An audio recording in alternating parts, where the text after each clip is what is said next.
Hello दोस्तों, आप सब कैसे हैं। उम्मीद करता हूं कि आप सब स्वस्थ और सुरक्षित होंगे। आज के सेशन में दोस्तों हम एक बहुत इंपॉर्टेंट सेशन करने जा रहे हैं और वो है दोस्तों कंफ्यूजेबल वर्ब्स। ऐसे बहुत से वर्ब्स हैं जिनके मीनिंग सेम होते हैं लेकिन उनके प्रयोग में डिफरेंस होते हैं दोस्तों। तो हम आज उन्हीं क्रियाओं के बारे में चर्चा करेंगे जो सेम मीनिंग देते हैं लेकिन उनके प्रयोग में अंतर होता है। आइए स्टार्ट करते हैं। जैसे दोस्तों अनाउंस और डिक्लेयर। अनाउंस और डिक्लेयर दोनों का मीनिंग होता है घोषणा करना।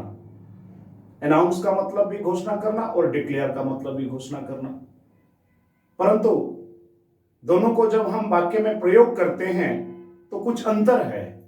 उस आधार पर cloze test, fill in the blanks, sentence improvement में अगर सवाल आता है तो हम इनको चुनते हैं। रोज जो घटनाएं होते हैं दोस्तों, जो सामान्य घटनाएं जो रोज हमारे लाइफ में होते रहते हैं, उन चीजों के बारे में अगर घोषणा करते हैं तो अनाउंस लगाते हैं। जैसे कि आप रेलवे स्टेशन जाते हैं, वहां ट्रेन टाइमिंग का अनाउंसमेंट होता है। हमें कल छुट्टी करना है, परसों छुट्टी करना है, हॉलीडे के लिए छुट्टी करना है, होली के लिए छुट्टी करना है, दीपावली के लिए छुट्टी करना है, हम हॉलीडे का अनाउंसमेंट करते हैं। जबकि बहुत विचार विमर्श, चर्चा, परीक्षण, निरीक्षण करने के बाद किसी चीज का घोषणा किया जाता है तो दोस्तों डिक्लेयर लगाते हैं। जैसे कि युद्ध का घोषणा होता है, आपातकाल का घोषणा होता है, तो उसके लिए हम अनाउंस नहीं लगाते हैं, डिक्लेयर लगाते हैं। तो आप अनाउंस और डिक्लेयर में किस तरह से अंतर करेंगे हमने चर्चा किया। मैं आपको दो सेंटेंस बता देता हूं। The time and date of the examination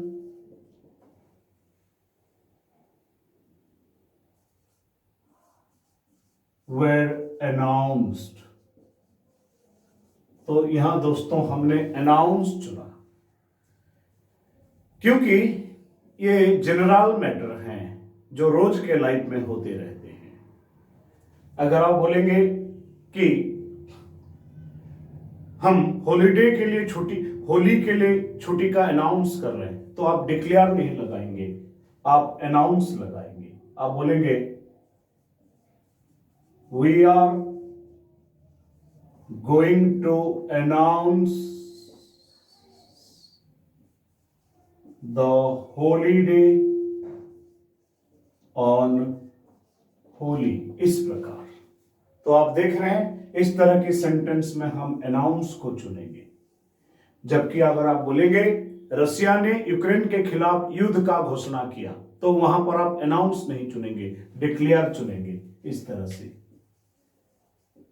Russia declared war against Ukraine. तो इस तरह से दोस्तों हमने डिक्लेयर को चुना। अगर आप बोलेंगे कि महेंद्र सिंह धोनी को मैन ऑफ द सीरीज घोषित किया गया, तो वहां पर भी आप डिक्लेयर चुनेंगे। तो ये अंतर है अनाउंस और डिक्लेयर में, जो कि आपको कुछ सेंटेंस के माध्यम से मैंने आपको बताया। नेक्स्ट है दोस्तों एवेंज और रिवेंज। प्लीज आप नोट करते रहना। एवेंज और रिवेंज दोनों का मीनिंग होता है बदला लेना, लेकिन अंतर यह है किसी व्यक्ति से बदला लेना हो तो रिवेंज और किसी चीज का बदला लेना हो तो एवेंज। अगर कोई अपने दुश्मन से बदला लेता है तो हम लिखेंगे he revenge on his enemy, he revenge on his enemy। तो यहां पर हम दोस्तों रिवेंज को चुन रहे हैं, व्यक्ति से बदला लेना। और अगर किसी चीज का बदला लेना, he will avenge his father's murder, तो यहां पर दोस्तों हमने एवेंज को चुना। तो किसी व्यक्ति से बदला लेने के लिए रिवेंज और किसी चीज का बदला लेने के लिए एवेंज। इसी आधार पर आप सवाल कर सकेंगे। नेक्स्ट है दोस्तों टेक और ब्रिंग। टेक का मीनिंग लेना, ब्रिंग का मीनिंग लाना, ले जाना। मीनिंग तो लगभग सेम ही होता है हिंदी में। बहुत बार बच्चे कंफ्यूज होते हैं कि हम टेक लगाएं कि ब्रिंग लगाएं। इसके लिए एक सिंपल फॉर्मूला है दोस्तों, एक रूल है। अगर किसी वस्तु को, किसी चीज को, किसी व्यक्ति को हम उस जगह की ओर ले जाते हैं जहां पर बोलने वाला व्यक्ति होता है, जैसे कि मैं बोल रहा हूं, मैं स्पीकर हूं, मैं जहां पर हूं उस तरफ अगर कोई चीज या किसी व्यक्ति को लाने की बात हो रही है तो ब्रिंग लगेगा। और बोलने वाला व्यक्ति जहां नहीं होता है, बोलने वाला व्यक्ति जहां नहीं होता है उस तरफ किसी चीज को या किसी को ले जाना टेक होता है। जैसे मैं किसी को बोलूंगा, मैं मेरे ऑफिस में हूं, आप अतिथियों को यहां ले आओ। मैं मेरे ऑफिस में हूं, आप जो भी रिफ्रेशमेंट्स, नाश्ता, कॉफी, चाय ला रहे हो यहां ले आओ। तो मैं जहां हूं उधर ही लाने के लिए बोल रहा हूं तो ब्रिंग लगेगा। अगर मैं बोलूंगा मैं ऑफिस में हूं और आप अतिथियों को घर ले जाओ, तब आप टेक लगाएंगे। ध्यान रखें, टेक कहां लगेगा, ब्रिंग कहां लगेगा? बोलने वाला व्यक्ति जहां पर होता है उधर अगर किसी चीज को लाने की बात कर रहे हैं या किसी को लाने की बात कर रहे हैं तो bring. Speakers position, speakers position, जहां स्पीकर्स पोजीशन है उस तरफ किसी चीज को लाना, ले जाना, ब्रिंग। और स्पीकर्स पोजीशन में अदर पोजीशन, दूसरे पोजीशन में किसी को ले जाना, अर्थात जहां पर स्पीकर नहीं है उस तरफ किसी को ले जाना, वहां टेक। जैसे कि I am at my office, please bring the guest here, तो ब्रिंग लगाया। नोट कर सकते हैं, I am at my office, please bring the guest here. और आप बोलेंगे I am at my office, please take the guest home, तो आप टेक लगाएंगे। यह अंतर है दोस्तों ब्रिंग और टेक में। नेक्स्ट फिनिश और एंड, दोनों का मीनिंग खत्म करना, समाप्त करना। रोज जो सामान्य कार्य है उसको खत्म करने के लिए, समाप्त करने के लिए फिनिश लगाएंगे। ध्यान रखें, रोज जो है, आप बोलेंगे मैं मेरा होमवर्क फिनिश कर दिया, तो आप फिनिश को ही चुनेंगे। I have finished my homework, तो यहां आप एंड नहीं चुनेंगे, आप यहां पर फिनिश को चुना।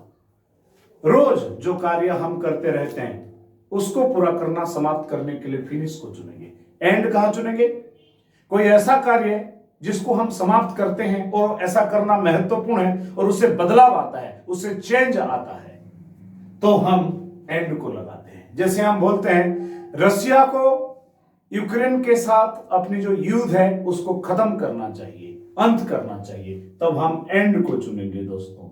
इस तरह से Russia should and it's war with Ukraine, Ukraine, यहां पर हमने एंड को चुना। तो रोज जो कार्य हैं उनको खत्म करना, पूरा करना, अंत करने के लिए फिनिश को चुनिए। और कोई ऐसा कार्य जिसे अंत करना महत्वपूर्ण है, उससे बदलाव, चेंज आएगा, तो उसके लिए आप एंड को चुनिए। नेक्स्ट स्कैल्ड और स्कॉर्च, दोनों का मीनिंग जलाना। वैसे तो और भी शब्द है, बर्न जलाना होता है दोस्तों, चेयर का मतलब भी जलाना होता है, सिंज का मतलब भी जलाना होता है। आज की क्लास में हम इन दोनों पर चर्चा करेंगे। स्कैल्ड और स्कॉर्च दोनों का मीनिंग जलाना है, लेकिन स्टीम के कारण, हॉट लिक्विड के कारण, एसिड के कारण चीजें जलना या जलाना के लिए आपको स्कैल्ड लगाना पड़ेगा। ध्यान रखें, acid, steam, hot liquid,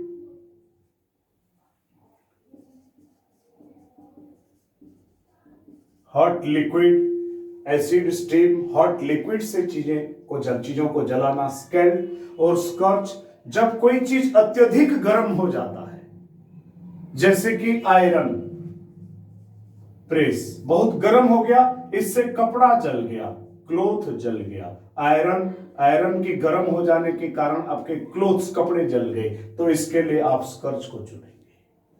next, rent और हायर, दोनों का मीनिंग है दोस्तों किराए पर लेना। लेकिन जब हम किसी चीज को लॉन्ग टाइम के लिए किराए पर लेते हैं, ध्यान दें कहां पर फोकस करना है, लॉन्ग टाइम। लॉन्ग टाइम के लिए अगर आप किसी चीज को किराए पर लेते हो तो रेंट, जैसे कि आप हाउस रेंट में लेते हैं। और शॉर्ट टाइम के लिए अगर आप किराए पे लेते हैं किसी चीज को तो हायर, जैसे कि आप कोई टैक्सी हायर कर लेते हैं, शॉर्ट टाइम के लिए करते हैं तो आप टैक्सी के लिए हायर लगाते हैं, रूम के लिए रेंट लगाते हैं। इसके पीछे रीजन यही है। नेक्स्ट, एराइज और राइज, दोनों का मीनिंग है दोस्तों उठना, लेकिन यहां उठने का संदर्भ अलग अलग है।